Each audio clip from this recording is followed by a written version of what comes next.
Bienvenidos a Diarios de Avivamientos, un viaje por la historia de la Iglesia. Hoy vamos a tratar el tema Jesucristo, ¿es Dios? Sonó el teléfono y lo atendí, y la voz muy amable de una mujer comenzó a explicarme los beneficios de estudiar la Biblia, de conocer cuánto Dios nos ama, de aprender el Evangelio, que son buenas noticias. La escuché por un buen rato, y como no me daba la oportunidad de intervenir en el diálogo, decidí interrumpirla. ¿Te puedo hacer una pregunta?, le dije. Sí, me dice. ¿Tú crees que Jesucristo es Dios? En ese momento ella comenzó a balbucear. ¿Sí o no? Dime lo que tú crees, le dije con mi habitual impaciencia. No supo qué responderme. Efectivamente, era una testigo de Jehová. Comencé a cuestionar su predicación. Si tú me llamas para anunciarme la buena noticia de que Dios me amó tanto que envió a una criatura a morir por mí, es una cosa. Pero si me llamas para decirme que Dios envió a su único Hijo, que es de su mismo ser, de su misma naturaleza, no creado, que es Dios hecho carne, eso es un asunto muy distinto. Si afirmas lo primero, es decir, que Jesús es una criatura y no es Dios mismo, es como si yo estuviese enamorado de alguien y le dijese: te amo tanto que por ti soy capaz de dar la vida de aquel otro. Bien, ¿cómo crees que reaccionaría esa persona a la cual estoy confesando mi supuesto gran amor? ¿Piensas que reaccionaría de la misma manera que si le hubiese dicho: te amo tanto que por ti estoy dispuesto a dar mi vida sin pensar? Hay una gran diferencia entre una declaración y la otra. Esa misma gran diferencia es la que hay entre declarar que Dios nos amó tanto que envió a morir por nosotros a una criatura, aunque esa criatura fuese la más bella, poderosa, amorosa o valiente, o declarar que el Evangelio consiste en que Dios nos amó tanto que se hizo hombre en la persona de su Hijo para morir por nuestros pecados. Esto sí que es una declaración de amor. Le continué diciendo a la mujer del teléfono que lo que ella me estaba predicando no era una buena noticia, que afirmar que Dios envió a otro por mí no es lo mismo que afirmar que Él mismo vino a rescatarme. Dios no entregó algo valioso por mí, sino que entregó lo más preciado, su Hijo, para salvarme. La invité a reflexionar sobre esta diferencia, que meditara sobre qué es de mayor valor, si un ángel muriendo por ella o el Dios hecho carne, y sabría cuál es el verdadero evangelio. Cuando se afirma en Hebreos 10:29, ¿cuánto mayor castigo pensáis que merecerá el que pisoteare al Hijo de Dios y tuviere por inmunda la sangre del pacto? El término inmunda se traduce también como común, equivalente a considerar a la sangre de Cristo como la sangre de cualquier criatura, una sangre común. Creo que los testigos de Jehová hacen lo mismo al considerar la sangre de Cristo como la sangre de una criatura, y no como lo que en verdad es la sangre preciosa del Dios encarnado. Un poco de historia. El arrianismo. Arrio, que vivió entre los años 260 y 337 después de Cristo aproximadamente, fue ordenado presbítero en Alejandría, esto es Egipto, aunque teológicamente pertenecía a la escuela de Antioquía, la de la interpretación gramático-histórica. Sus postulados teológicos fueron prontamente condenados por su obispo Alejandro. Su error teológico acerca de la divinidad del Logos arrancaba de presupuestos platónicos. Platón enseñaba que sólo existe una causa primera del ser, que es la única que no tiene principio y la única que tiene una sustancia, hipóstasis. Esta concepción platónica de la causa primera se la aplicó a Dios Padre, y atribuía de esta manera sólo la divinidad al Padre, pero no al Hijo. Pensaba que Dios no solo es increado, sino ingénito, es decir, no fue engendrado. Por eso entendía que el Hijo, al ser engendrado, había que considerarlo como una criatura y, en consecuencia, hubo un tiempo en que el Hijo de Dios no existía. Arrio llegó a considerar al Logos como un demiurgo, una especie de ser intermedio entre Dios y toda la creación. Incluso sostuvo que fue creado antes de todos los tiempos y que todo fue creado por medio de él. No tiene inconveniente en atribuirle los nombres de Dios, Logos, Sofía, Dinamis, pero no en razón de su propia naturaleza, sino de la gracia. Como se puede observar, esta concepción de Arrio, aunque sitúa al Hijo por encima de toda criatura, no reconoce que sea Dios verdadero, porque no participa de la naturaleza divina del Padre. Por eso rechazará los términos homousios, de la misma sustancia, y coeterno. Como era de esperar, esta posición de Arrio generó una importante controversia cuyo comienzo suele datarse en torno al año 318 en Alejandría. Denunciado ante el obispo local, polemizó con él negando la igualdad de eternidad del Logos y del Padre. Por estas fechas escribió su obra Thaleia, o Thalía, que significa banquete, de la que se han conservado algunos fragmentos. Esto que acabo de leer es de Ramón Lisson, del libro Patrología, en la página 229 a la 230. En su obra Thalía, Arrio dice que Dios no fue siempre padre, sino que hubo un tiempo en que Dios estaba solo y no era padre todavía, sino que fue más tarde cuando sobrevino el hecho de ser padre. No siempre existió el Hijo, ya que como todo ha llegado a ser de la nada y todas las cosas son criaturas y han sido hechas, también el Logos mismo de Dios ha llegado a ser de la nada y hubo un tiempo en que no existía. Pero además, Arrio se atrevió a decir, el Logos tampoco es verdadero Dios. En efecto, aunque es llamado Dios, sin embargo no lo es verdaderamente, sino que es llamado Dios igual que todos los demás, por participación en la gracia y solo de nombre. Y así como todos los dioses son ajenos a Dios y distintos de él, en lo que se refiere a la sustancia, de la misma manera también el Logos es diferente y distinto de la sustancia y de la identidad del Padre. Al principio el emperador Constantino pensó que solo eran disputas menores entre teólogos, pero la división se agigantaba cada vez más, amenazando la paz de la Iglesia y la del imperio. Finalmente el emperador convocó a un concilio general para tratar el asunto. En el año 325, en el concilio ecuménico de Nicea, se terminó condenando la postura arriana. Pero allí no terminó todo, porque el arrianismo logra alzarse nuevamente. Leamos lo que dice el historiador Giuseppe Alberigo en su Historia de los Concilios Ecuménicos en la página 45.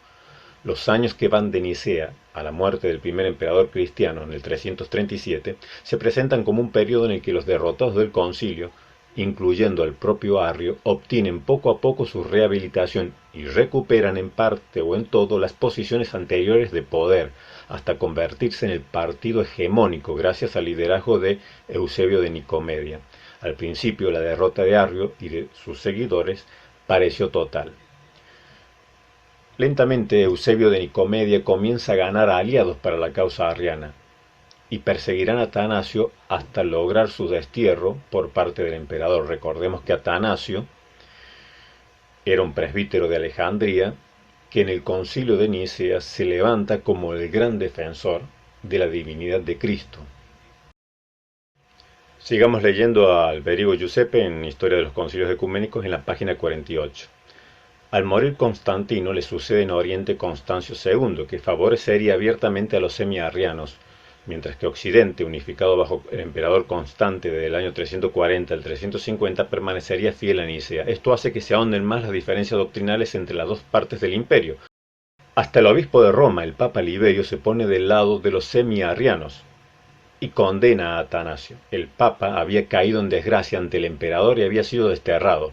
Para congraciarse con el emperador y que se le permitiese volver a Roma y ocupar su puesto de privilegio, no duda en aliarse con los semiarrianos. Escribe a los obispos y quiere que éstos le hagan saber al emperador Constancio que él condena a Atanasio, y de esta manera espera recibir el favor imperial. San Hilario de Poitiers deja constancia de esto. Después de todo lo que había hecho y prometido Liberio, enviado al destierro, lo destruyó todo, escribiendo a los traidores herejes arrianos que habían emitido un juicio injusto contra el santo obispo ortodoxo Atanasio. Hilario de Poitiers llega al extremo de anatemizar al Papa Liberio. Liberio, el anatema de mi parte esté sobre ti y sobre tus compañeros. Una segunda vez anatema a ti y todavía una tercera vez, prevaricador Liberio. Esto está en el de Singer Hünermann, el Magisterio de la Iglesia, en el asterisco 141 de la editorial Herder. El Papa Liberio había escrito en la primavera del año 357 a los obispos orientales lo siguiente: como dice la ley, juzgad rectamente, hijos del hombre. Yo no he defendido a Atanasio, pero ya que lo había cogido mi predecesor, el obispo Julio, de buena memoria, yo temía ser considerado prevaricador bajo algún aspecto. Pero cuando supe en el momento que a Dios plugo que vosotros con razón lo habíais condenado, sin tardar conformé mi opinión a la vuestra. Además he mandado a nuestro hermano Fortunaciano una carta sobre su persona, es decir, su condena, para dar al emperador Constancio. Apartado pues Atanasio de la comunión con todos nosotros, y de él no quiero ni siquiera recibir cartas, digo tener paz y unanimidad con todos los obispos orientales, es decir, en todas las provincias. De Singer Hünermann, el Magisterio de la Iglesia, asterisco 141. El segundo concilio ecuménico de la Iglesia, conocido como el Concilio de Constantinopla, se definió el credo, conocido como el credo niceno-constantinopolitano, donde se aplasta definitivamente la doctrina arriana. Y dice así este credo: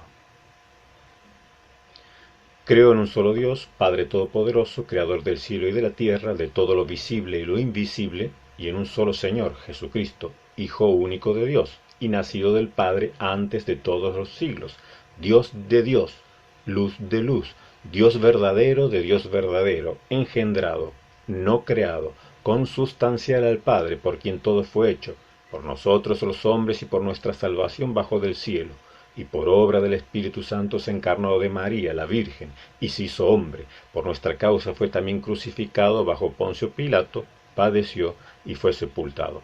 Y resucitó al tercer día según las Escrituras, y subió al cielo y está sentado a la diestra del Padre, y de nuevo vendrá con gloria para juzgar a los vivos y a los muertos, y su reino no tendrá fin. Luego continúa un poquito más el credo. Algunos falsos maestros afirman que Cristo nunca dijo yo soy Dios, y que eso no se encuentra en la Escritura, pero la realidad es que Cristo nunca lo negó. Siendo humilde como era, lo primero que debería haber hecho es evitar que lo compararan con Dios, como sí lo hizo el ángel con Juan. Como leemos en Apocalipsis, yo, Juan, soy el que oyó y vio estas cosas, y después que las hube oído y visto, me postré para adorar a los pies del ángel que me mostraba estas cosas. Pero él me dijo, mira, no lo hagas, porque yo soy consiervo tuyo, de tus hermanos los profetas, y de los que guardan las palabras de este libro. Adora a Dios. Apocalipsis 22, 8, 9. Cristo nunca trató de evitar el que lo consideraran divino, nunca reprendió, como se lo exigían los líderes religiosos, a sus discípulos o seguidores por muestras de devoción o exaltación hacia su persona. Si Cristo no fuera Dios, Él mismo se habría encargado de que eso quedara bien claro. En Efesios 1:5 se nos dice que Dios nos predestinó para ser adoptados hijos suyos por medio de Jesucristo, según el buen propósito de su voluntad. Nosotros llegamos a ser hijos de Dios por adopción.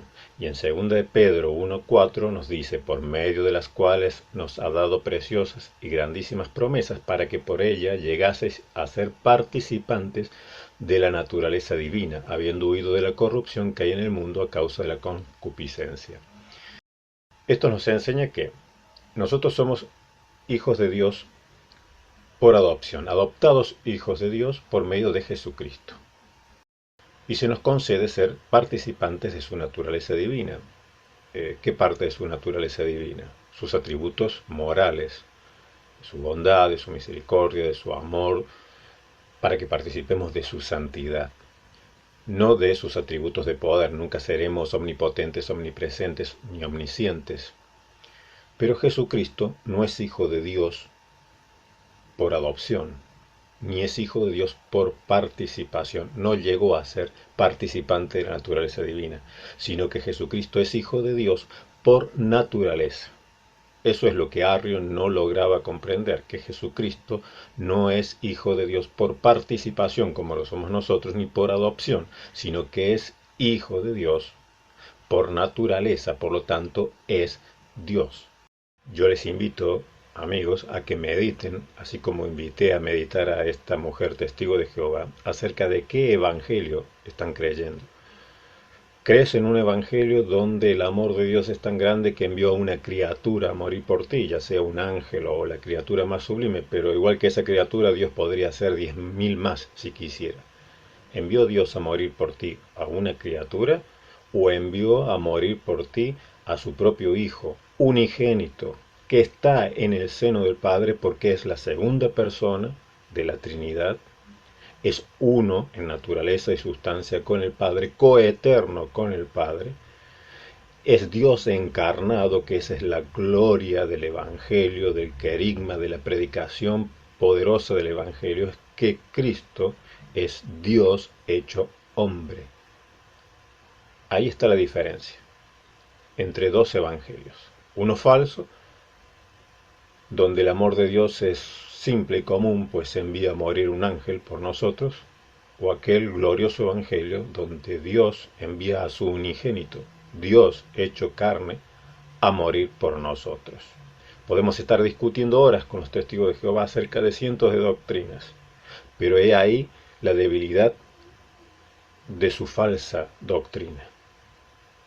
Por ellos murió un ángel, al cual ni siquiera pueden agradecerle, porque Cristo para ellos es como un ángel, pero Dios prohíbe que les rindamos culto a los ángeles. Así que ni siquiera pueden agradecerle a Jesucristo por morir por ellos. Nosotros sí le podemos agradecer porque Jesucristo es Dios, y como tal, merece toda nuestra devoción y adoración.